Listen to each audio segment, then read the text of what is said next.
We are back to discuss a extremely short 3-game slate today. Talk about yesterday and hopefully win some more money today. It's a great night again for Phenoms, Mike, yesterday.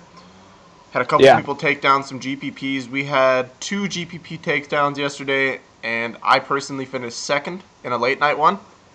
So that was really good. Shout out to Scott, who finished first in the GPP, and another person in that same tournament finished 7th. So the Phenom takeover was in full effect yesterday, and his username on Skype was Temple.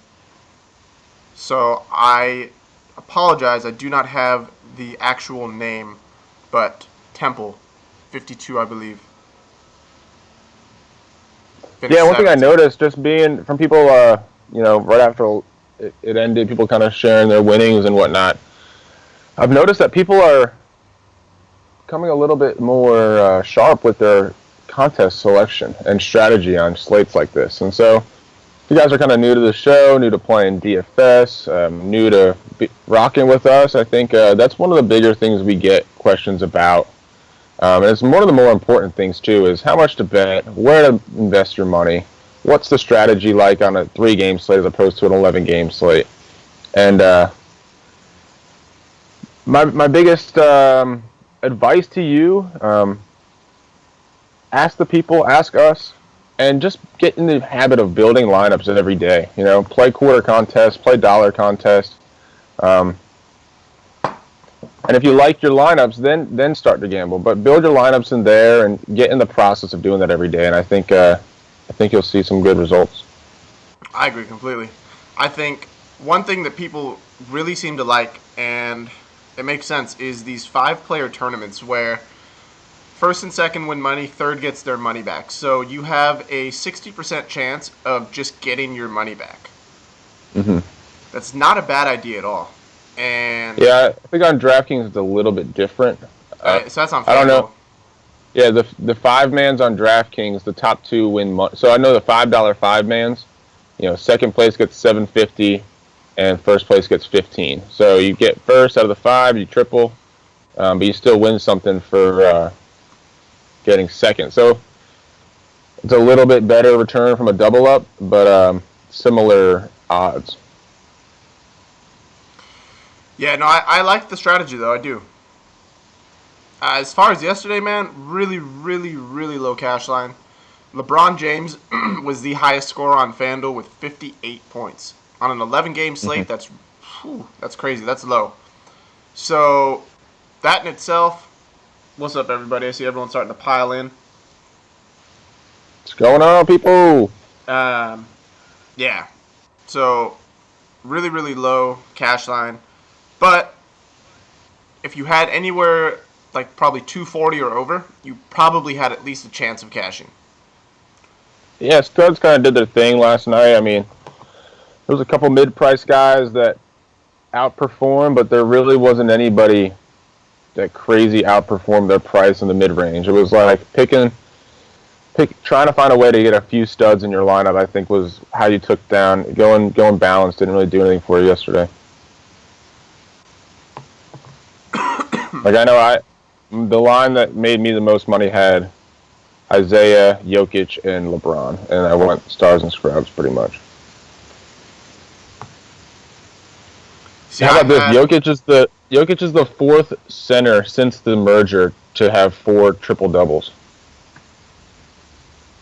Jokic is the what? I saw that stat. He's the 5th center since the merger to have 4 triple doubles in a season. Damn.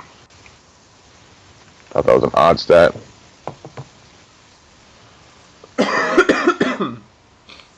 I see, man, we're up to 40 people already. Glad to have you guys with us.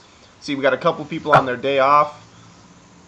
I was talking to my cousin about this. I was like, it seems like during the day, people want to watch. We get more viewers during the day because people are at work not wanting to work.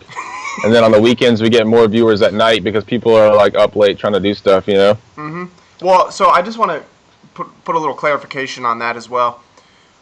Because there's obviously some people that prefer night and some people that prefer morning. So how the show schedule is going to look going forward, at least right now, is every Tuesday, Wednesday, and Thursday, guaranteed, we'll have a day show. Those are the days Mike for sure doesn't work. Now, every Friday night and Saturday night, there will be a show for Saturday and Sunday slates because Mike works those days. And Thursday nights. And Thursday. So you always work Friday nights? Mm-hmm. Okay. So Thursday. Every other Thursday. Thursday, Friday, Saturday, there will be a night show. And then Monday's up in the air depending on if he works or not. So that's kind of how you can expect it. And the reason we went to that is because I'm sure you guys know Mike obviously works these 12-hour days. And so I wanted to allow him to have some sleep because on days where he worked, we were literally doing shows, and then Mike would get ready for work. So the day shows... Things might be changing too, so that's just for the next few weeks. So I will let you know, hopefully. Yeah, it just gives him an opportunity to get some sleep. So I need my beauty sleep. Yeah. Well, we got 3 games today. 3 games. What? Sorry, someone's watching on a roof at Wendy's. Not sure. Oh, Shane, I'm watching on a roof at Wendy's. Okay, cool. Oh yeah, Lock Show is back too. Actually, no, Lock Show won't be back today. Oh, you have class? Yeah. We'll be back tomorrow.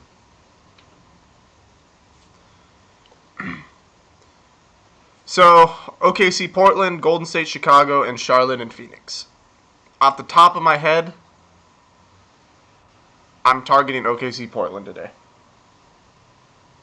Okay. Yeah, so top of my head, I was thinking Charlotte Phoenix, but looking at everything, and obviously if you're a pro member, I'll be sending out the stacking steps shortly after this video. Just had a last step I wanted to add in there, but it really didn't target a game over the others. They were all somewhat the same as far as the numbers. Like if you look at the first step and you're looking to target a specific game to stack, there wasn't one that stood out amongst the rest. Now,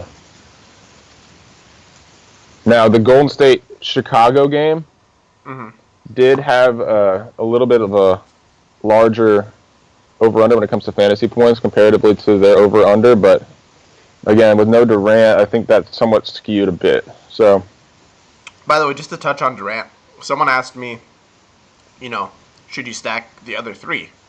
And also the other question was, how is the Warriors' offense affected without Durant? Well, I can tell you, based historically speaking on this year, Durant has the least amount of impact on the plus-minus with him on or off the court. So, out of the big 4, Durant, I believe his plus-minus is only 8. And I believe the highest is Curry at 23. So, I don't foresee the Warriors' offense changing too much without Durant in there.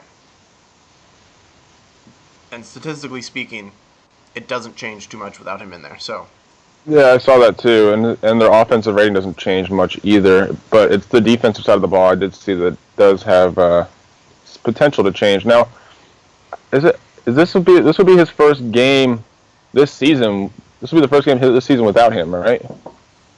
The Warriors? Right. I don't think he's missed a game yet. I'm not sure. Don't hold me to that, but I couldn't really find a significant sample size, if one at all, this season. But, I mean, they're the same team last season. That's what I'm saying. Durant, yeah. I mean, they have. And if you look at last season, they've been a better defensive team this year with him. So perhaps there's some merit in that. Not saying that Chicago's is awesome offense, but just food for thought. Yeah, I'm not targeting them today, honestly. I'm not really looking too much at Golden State. Russell Westbrook today, 12-8 on FanDuel, 13-3 on DraftKings. Obviously, super inflated because of the short slate. What are you doing? Yeah, DraftKings loves to do that. Yeah, what are you doing on DraftKings with that? I'm going to start with him and try and find a way to do it. He's played well against Portland this year. No Oladipo. The offense is funneled through him, obviously. We can look at what he's done against him this year. I think it's something over 60. I mean, if he gets me 60 points, I think I'd be happy with him on this slate. Russell Westbrook, I agree. We were talking in Slack last night about that. Is 65 points a disappointment for Russell Westbrook today? And I don't think not it on is. A 3-game. Yeah, not on a 3-game. I mean, who else is going to get you even close to that tonight? The only other person that I think has a shot is Steph Curry and maybe Dame Lillard, maybe Eric Bledsoe. So what if he gets you 50? Is that? I think I need at least 55, but even 50, I think if he gets you 50, you're going to be able to cash as long as your other guys perform, in my opinion. Yeah. But then again, fading Westbrook is going to mean that you're probably going to have the money to get 3 guys, 7K and above. I don't see that there's much value on this slate as well. So if you feel like you're reaching, I don't think you need to force Westbrook into your lineup. But I would start there, and if it works out for you, I don't see it being a problem at 13-3. For what it's worth, I do not believe Russell Westbrook came back at all in the optimals. So take that how you will. Okay. Yeah, I might build. Obviously, this is not a cash game slate. I don't know that we mentioned that enough with slates. This is not a cash game slate unless you find a lineup that you think is viable in a double up or as safe. I mean, no, you can still play your tournament lineups in double ups. I mean, I've done it before, but it doesn't necessarily mean it's going to be safe to cash. Yo, I'm loving would this. you agree on this slate? I do agree. I'm loving this. We got people making it to the show for the first time. Welcome all. Welcome. Yeah. I recognize some of the names based on their handles. Yeah. Matthew Day just asked, there are a bunch of optimals. So how those work? The ones on the left are based on projection. The ones in the middle are based on ceiling. And the ones on the right are based on their floor. Do you have a certain strategy on short slates and how you use the optimals, Kyle? I use it the same way I do everywhere else. Okay. You don't change it or anything really? No. I use I build my lineups. I think I pick the team I want to target, and I pick my players from that team, and then I lock those guys in first on short slates. Oh, okay. So Scott actually just alerted me. Russell Westbrook came back on 2 optimals with Dame Lillard. So take that how you want. That's cool. So Russ, I love Dame tonight, and I think I'm going to start every lineup with Dame. I love targeting point guards that play Russell Westbrook. In Portland, I just think everything lines up for Dame today. He's been hot. Yeah, I mean, there's not much crazy insight on this 3rd game slate. I'm not going to talk you off the studs you want to play. I think I'm playing Kemba over Dame today, but again, that's like you said, you'd rather play that game. I'd rather play this game, so. Fair enough. Yeah, I'm going Dame. Dame's I think Kemba's on a bit of a hot streak. I think he's always. I like to ride his hot streak a bit. He's. So if you like that game, what makes you like Kemba over Eric Bledsoe for cheaper? Again, it's just him on his hot streak. I'm just going to continue to ride him. I don't think it's necessarily a bad matchup. I think it's somewhat of a wash. I mean, Bledsoe versus Walker versus Bledsoe. I mean, if you look at DVP, I mean, Walker has the second best on his team. In DraftKings scorings, at least, the Suns are the 7th worst against or giving up to point guards, which on a 3-game slate, that's one of the best on the whole slate. Yeah, I don't think $300 is enough for me to. So you don't like Eric Bledsoe at home at all today? No, I do. I just I'm gonna choose, especially if I'm gonna get Westbrook in. You got to pick. You're gonna pick one other guy to spend up at, and So are you saying you're going to pair Westbrook with Kemba? I'm thinking about it. Yeah, in my early build, that's what I have. Okay. See, I think I like Dame and either Bledsoe or Kemba. And Kemba's cheaper on FanDuel, so I can probably ride with you there. But Dame and Kemba seem nice. I don't think I'm going at Curry today. Not that he doesn't have a good matchup. It's just Curry's been. Well, I don't even think you can really take into consideration Curry being cold. I mean, it's Curry, so. I mean, I do like the call with Kemba and Dame. I'm not Kemba and Dame. Is the Russ and Dame going up against each other?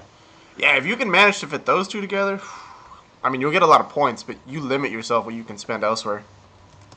8,800. I don't know. I just he's been hot. He's been hot too, obviously, but seems a bit. I mean, they all seem a bit overpriced today. So you're just kind of picking and choosing the guy you want.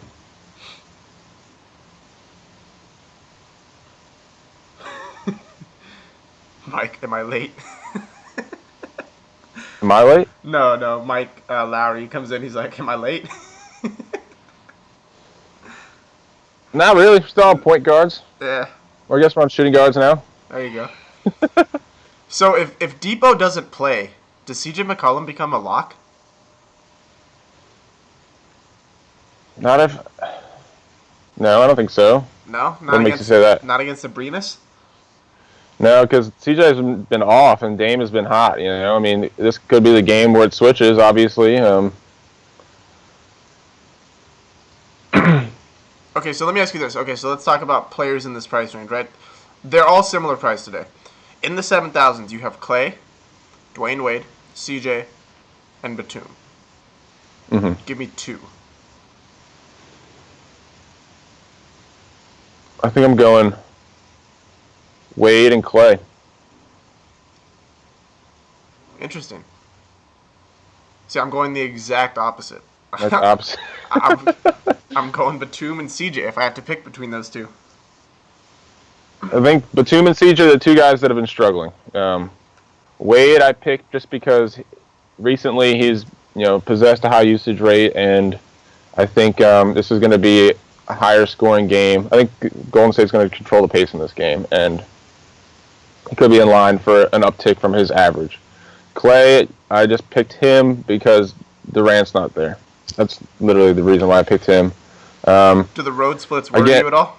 Yeah, the road splits obviously worry me, and the fact that he is overpriced also worries me. So, okay, so I think we got to throw. What about Devin Booker? We didn't even throw in Devin Booker. He's similar. I'd rather play Bledsoe than Booker today. Okay. Can't believe. And then it just drops off, man. There's no one else after that, yeah. So any love for Jimmy Butler? He's a shooting guard eligible. Yeah, I love Jimmy Butler. I think he might be sneaky. Obviously, in a terrible performance in Denver I don't know how sneaky he is on this slate. I mean, who else is there to pay up for at small forward? I mean, there's a lot of guys. I guess at small forward, yeah. So I'm thinking more DraftKings when you look at like his price comparatively to the rest of the slate. Again, if you're playing Westbrook, you can only pay for one of these guys. So over 8K, right? Yep. So for that reason, like I compare him to Curry, to Lillard, to Walker, to Bledsoe, to Draymond, and for some reason I feel like he will kind of fall away. Any love for Jeremy Lamb tonight? I like Jeremy Lamb. I like him and Bellinelli tonight. I think that's a nice way to go as far as we're looking for some value. Dude, Crab is down to 3,200. That's what I'm saying. He still gets his minutes. He's streaky though, streaky as hell. But this could be a Crab game. Could be. Let's see his splits. 2 games against OKC, 16.8, which is pretty much par for the course for him. Yeah, I don't know. I just I don't like his upside, but I can consider him for a cheap floor. Cheap 15-point floor. I love this, man. Everyone, we got people in here. Like, apparently the golf lines are going off today, so that's another benefit to Oh, for being. real? Yeah, that's another benefit to being in Slack is you get all these golf lines and players. So shout out to Yeah, Josh and like Tannery for that. yeah, big shout out to Josh and yeah, I got the PGA contest going in my league on DraftKings. So that's what I'm playing. I built a line in there. I threw it in like a $5 double up, just to kind of get my feet wet with it because I don't really know much, but I know that these guys do, and am hopeful The great thing and about those confident contests, they'll though, is bring us to some green. the good thing about those contests is you get to try it for free. Yeah, it's all free, man. All right, It's a free way. It's another tool. Just being a pro member, it's free to figure out if you are good at these sports. Just because you like to watch doesn't mean you're going to be good at it, but the potential is there. yep. Okay, so obviously no Durant. So the highest priced small forward is Jimmy Butler, 89 on DraftKings, 9,000 on FanDuel. I like it. However, there's a ton of value here. So TJ Warren, really high priced on FanDuel. He's 58. Makes sense on a 3-game slate. You got Michael Mm-hmm. Kidd-Gilchrist at 56. And then it drops to Mo Harkless at 48 and Andre Roberson at 43. I think Andre Roberson might be one of my favorite small forwards at that value price because I like targeting Mo's defense. And then I can go reverse because of the minutes and say Mo Harkless as well. I like where you're going because I view Roberson as a cheap floor as well. I mean, more often than not, he's going to give you 15 points, right? Mm-hmm. So if you're evaluating him, your cheap guys based on your floor, and then you kind of go upside with where you're paying up. I think because usually we do the opposite on the big slates. We're trying to target values that are going to perhaps give us 6 to 8 times value, right? Yep. We're trying to find that value that's going to go off. Whereas on this 3-game slate, perhaps we flip the script. Oh, you know what? I missed two guys that the chat is talking about. This is why I love it. Doug McDermott, I missed, and Andre Iguodala. So no Matt Barnes on the slate today. So whether He's on DraftKings. he's not on FanDuel. Interesting. 3,800. Yeah, so that's what I was looking at before the slate. I mean, this is it's kind of a big call. If he gets run today, I mean, I don't necessarily like his game, but What about Doug McDermott? yeah, I'm not on Doug McDermott, man. Okay. I never will be. He's one of those guys who's going to go off once every, Couple games. and by go off, he's going to have like 25 points. Once in a while. One guy that, if you want to go punt for potential upside, one guy I'm looking at is Tyler Ulis, the backup point guard in Phoenix. They're giving him minutes there. Yeah, they're giving him minutes. I think this is a pretty good matchup for him against Brian Roberts, the backup point guard in Charlotte, or for Charlotte. Okay, so give me your top two small forwards that are not Jimmy Butler. TJ Warren and Andre Iguodala. Interesting. You like TJ against Michael Kidd-Gilchrist? Yeah, I do. Okay. And I think he gets some run at power forward too. What are your thoughts on Michael Kidd-Gilchrist? I like it too. I think his fantasy upside is now going to be limited with Tyler Zeller back or Cody Zeller back. That's where I'm thinking too. That's exactly what 5,100 is a fair price. TJ Warren at 5,500 is somewhat sketchy. But I don't know. I could get behind it here today. Again, we talk about Kidd-Gilchrist. If he doesn't get rebounds, his upside is limited, and so that's he's a rebound blocks guy. He takes limited shots. They're all high percentage if the ball comes to him. He's not a jump shooter. I guess he can, but they're getting away from the mid range. So I mean, if you look at his last 4 games, 7 shots, 3 just talk made baskets. 4 made baskets, 1, 5. 2, 4. His offensive upside is limited. It's all, like you said, dependent on blocks and rebounds. Yep. All right, so I'm a little upset at FanDuel for this. They raised Cantor's price back up to 5,900 already. I was hoping to have a few games with him at a low price just so I could enjoy it. Is he still a power forward? Yep. So at least they didn't change that, but kind of hurts a little bit. I was really excited to get Cantor at sub 5,500 price for a while, and they had to ruin it. Yeah, 52 on DraftKings. He seems almost like a lock today. He is a lock. I don't know how you don't play Cantor today. Who's going to guard him on Portland? Yeah, he seems like a lock today. By the way, Ed Davis is out for the year, so that's another big body that's out. So who's gonna come in and cover Cantor? Myers Leonard. Yep. That's right. I don't know. I think what are we on right now? Power forward. Yeah. What about Aminu though? What about some love for Aminu? He's got to get minutes without some of these guys in there. Unless they go small, I don't know. I think they. Who are they gonna put at? Yeah, I mean, Harkless, Crab. So put Harkless at the 4, and then Nurkic at 5. Or they run Vonleh. I mean, they don't. Yeah. That's not like they're hurting at the wings. His minutes fluctuate. I'm not saying that he's like a lock for 30 minutes today. What about? But his price always kind of reflects that minutes fluctuation. You know, he rarely just gets 25. No, I agree. Are you looking at Taj Gibson at all today? 3,700 on DraftKings. No, because he's pretty much defined in this backup role. I mean, and they played Cantor alongside Adams some too. So, you know, he's just some depth on defense.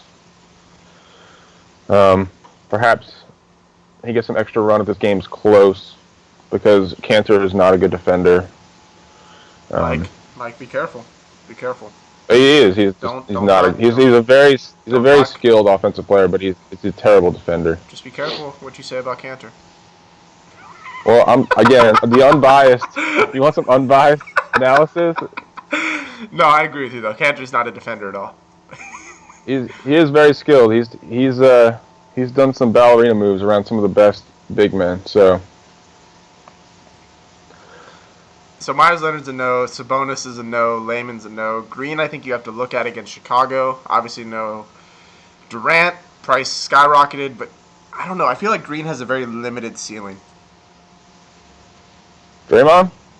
Yeah. Yeah, with KD out, though, he's going to be taking more shots. I kind of like Draymond today. I think if I was going to pick one Golden Warrior, it's going to be him. Draymond, no, I agree with you. Curry is at 10. I mean, last two games without KD, 52.5, 48. 2 double-doubles. 2 almost triple-doubles. So,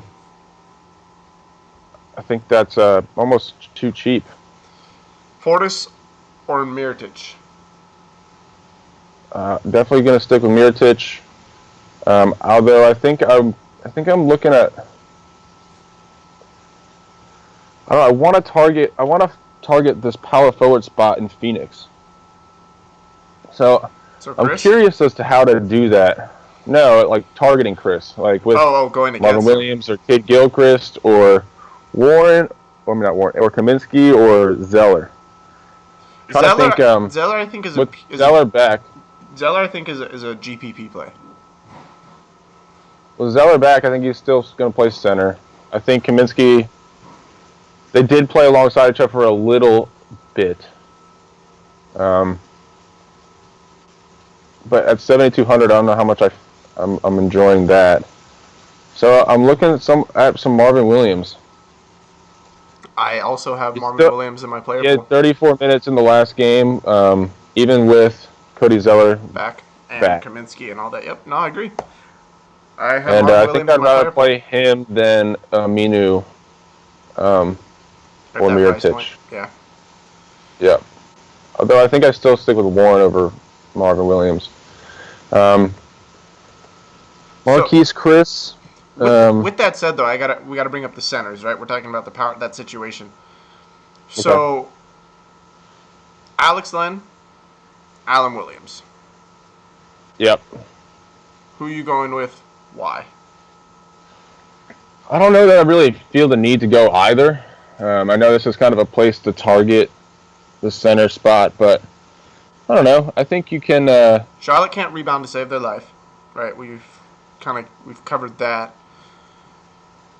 I don't know who. Yeah. I don't know, but I don't know which guy to go after. They're the same price, essentially. I don't know that narrative like holds in this matchup though. I mean, yeah, they can't rebound, but can Alan Williams and Alex Len are they these awesome rebounders? I think I'm going to stay with Alan Williams just because of his fantasy upside. I don't really like him as a player, but as a fantasy player, if I had to pick between the two, I think I'm going there. Makes sense. Okay, Kaminsky at 6,200 against Phoenix. Yeah, I like the play. It's just I think I can get behind that on FanDuel, but 7,200 on DraftKings is I don't see why you wouldn't just go up to Draymond at 8K. Okay, so let me ask. So here's where I'm looking. Robin Lopez at 4,800 against Zaza. Oh no, Zaza's not playing, is he? Let me see. Let's look. I know he got hurt last game. His flopping antics got KD. Doesn't have anything. I don't see anything on here. Okay, I know he left the game, but so I like Robin Lopez, man. I do. And I like Nurkic. Zaza. Yeah, I like it too. He had a good game against him early this year. Mm-hmm. I like Lopez. I like Nurkic, and if you really want to go pay up at center, I like Steven Adams. I like Nurkic over Steven Adams just because his minutes are so safe. Like I think he's going to be in line for some big minutes today. I don't necessarily love the matchup, but how many big men on this entire slate are we going to know that it's going to get that many minutes? You know. I think Robin Lopez is safe. Mm-hmm. Which is why I like him. I mean, the upside is not crazy, but. Well, looking at the center, I think the guys that I think I can say comfortably are going to get 30 minutes today are Draymond, Nurkic, Adams, and Lopez. I don't know if I could even say Lopez though. Let me pull. He hasn't. He's only. Yeah, I mean. Yeah, I mean, on the season, he's averaging 27.5. But no Taj anymore. Although, I guess even without Taj, he only played 26 against Denver. Yeah, that's another team that you never know what's going on. It's true. Okay, so yeah, no, you're right.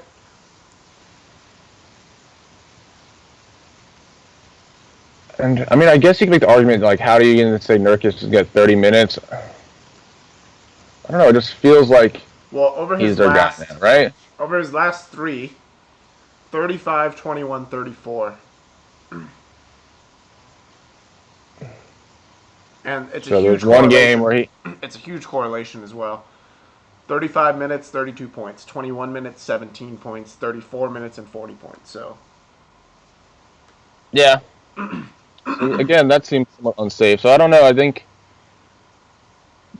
know. Is Draymond the safest guy for minutes today? I mean, I guess so.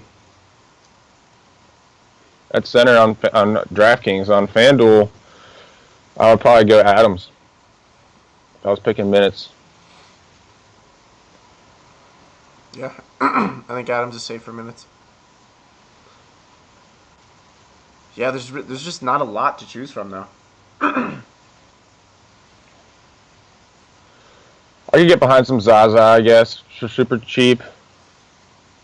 But I think I'd rather play Alan Williams.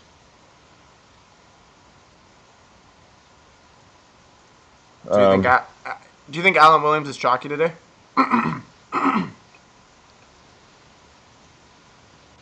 Perhaps.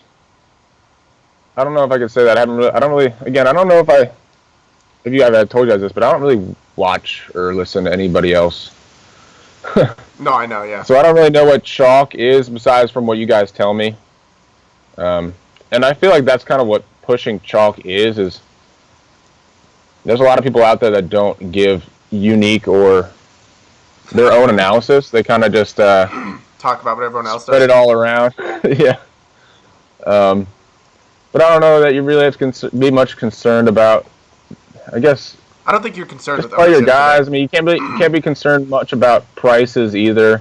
I know I keep saying this guy seems overpriced just because they price him up on these short slates. You can't. Slate, yeah. You just have to kind of fit them in. And again, follow the step-by-step tools I'm going to put out there and pick a team you want to target.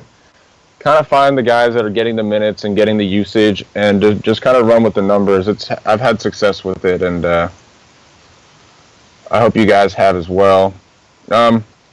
One thing I do like to look at on these short slates is like a 2-man bench stack. Like I try to target a bench, and that's how I try to get similar to like hockey. You know, you're trying to find a cheap third line stack to fit in with the rest of your lineup. You know. Mm-hmm. Anything that you're looking at as far as the benches with, I know like so, Cantor is gets the highest usage rate on the slate off the bench. It's almost like 29% of anybody on this entire slate. Mm-hmm. Makes sense. It does. So, I mean, is there anybody that you could think that to pair with him? I don't know. I think they're really out of playmakers off the bench. I think Cantor runs that. I think there's a reason why there's a reason why it's so high. Yeah. Another team I'm looking at as far as bench time is Chicago. You know, potential blowout. Obviously, they've been trying to get their bench guys extra run as well. Cam. Yeah, so I was thinking Cam or Valentine or Felicio. You know who else I liked that we didn't talk about is Rondo. Mm-hmm. I didn't mention Rondo, but I like Rondo. I do like Rondo as well. Campaign has a 22.7% usage rate off the bench since joining Chicago. So that's not bad. So there's definitely, I mean... Or even Tyler Ulis, like I said, I think he could be someone to look at off the bench and then kind of pair him with maybe some Alan Williams, you know, or... It's true. That would be a cheap 2-man.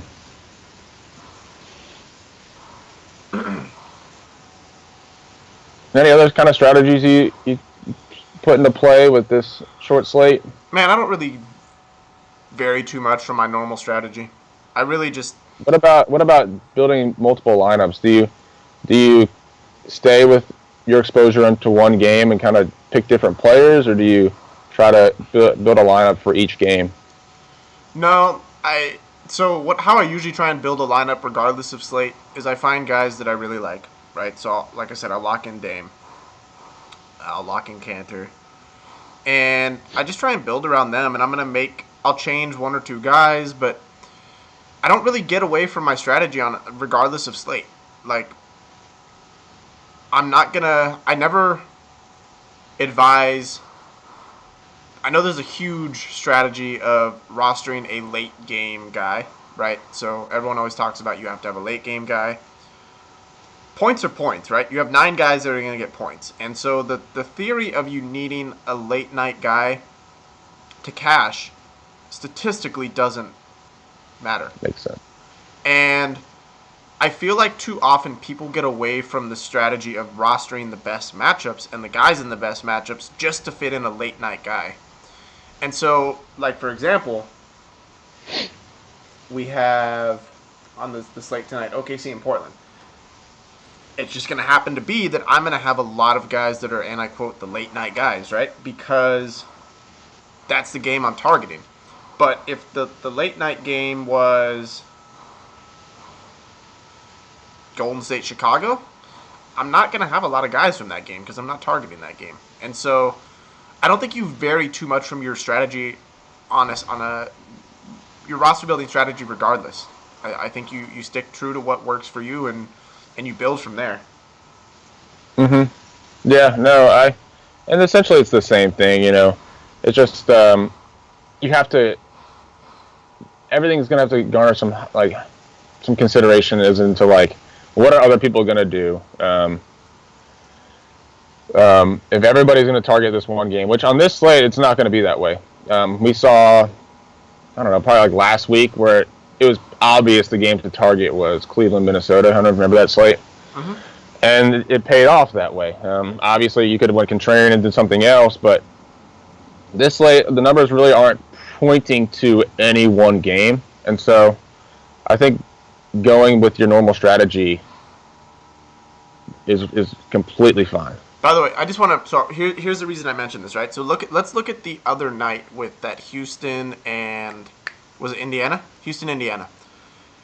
Everybody, including myself, was on that game. It was the second latest game of the night. If you look at the winning lineups, guess where the stacks came from? That Golden State Philly game. That was the very first game on the slate. So again, it adds to the point. The points are going to come. Points are points. Regardless. Yeah. The game, the time of the game is not going to influence where you finish. That's right. So.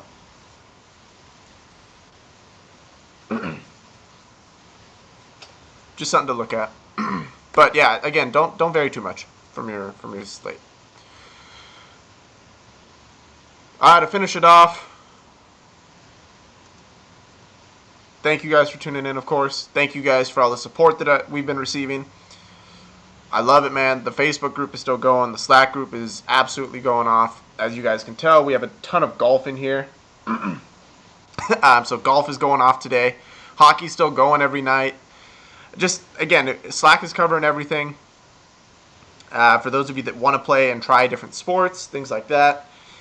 Again, you get 7 days free. No charge. If you decide to stay on after that, then it obviously becomes a charge. But 7 days free, 100% full access. The projections are hitting right now, man. I posted a thing on Twitter last night.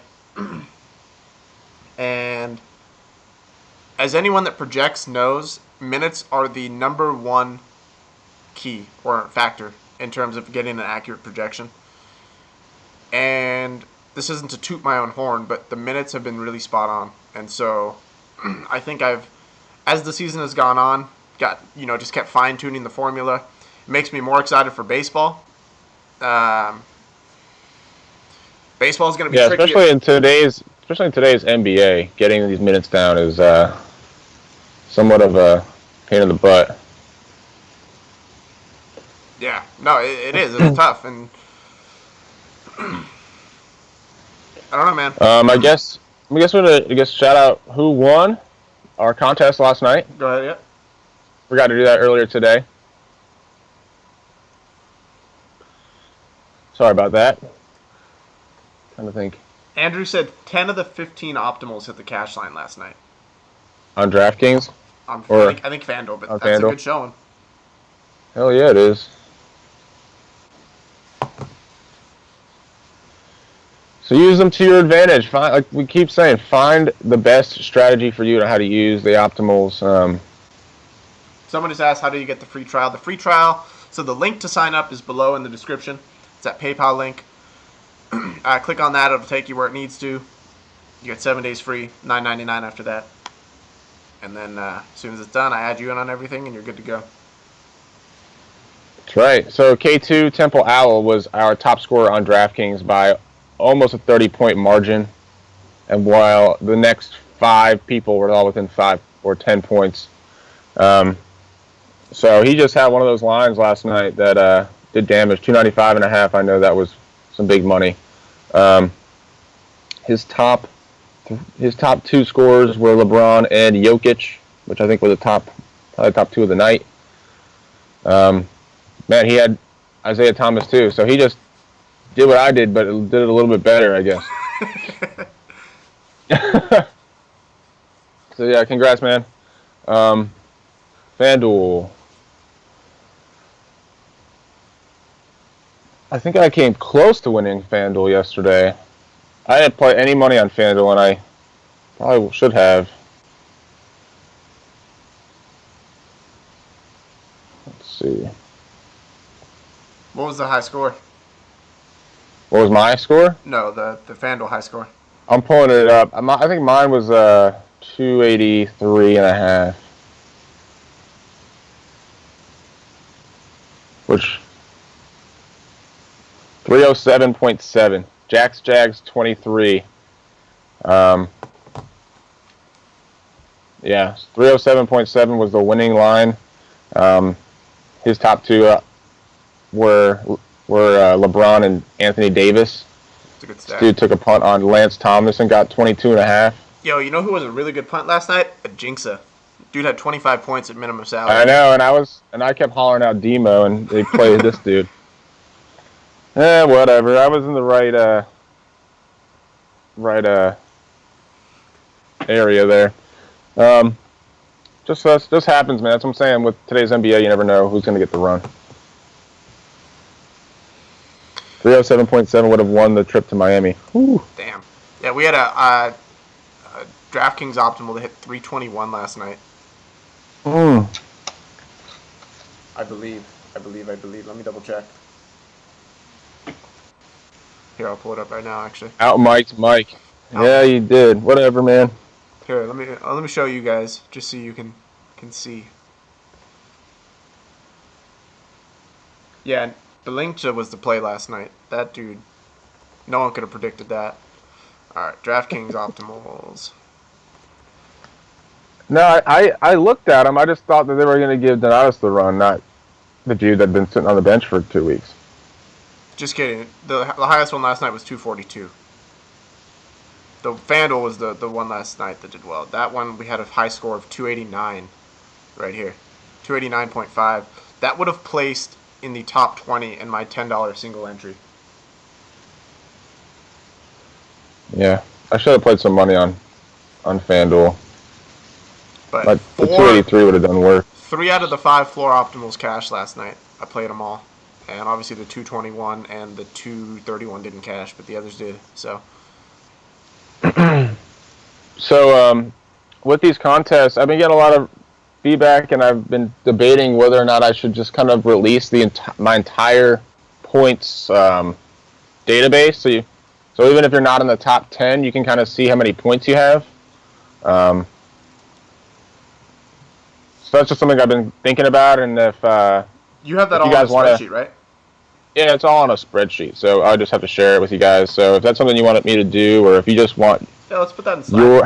How many... Say what? Let's put that in Slack. Yeah, we can put that in Slack, and so that way I wouldn't have to keep posting it, and yeah, I'll update it every day. Yeah, running total every day. Just like I release the sheets, you can release that. Yeah, definitely.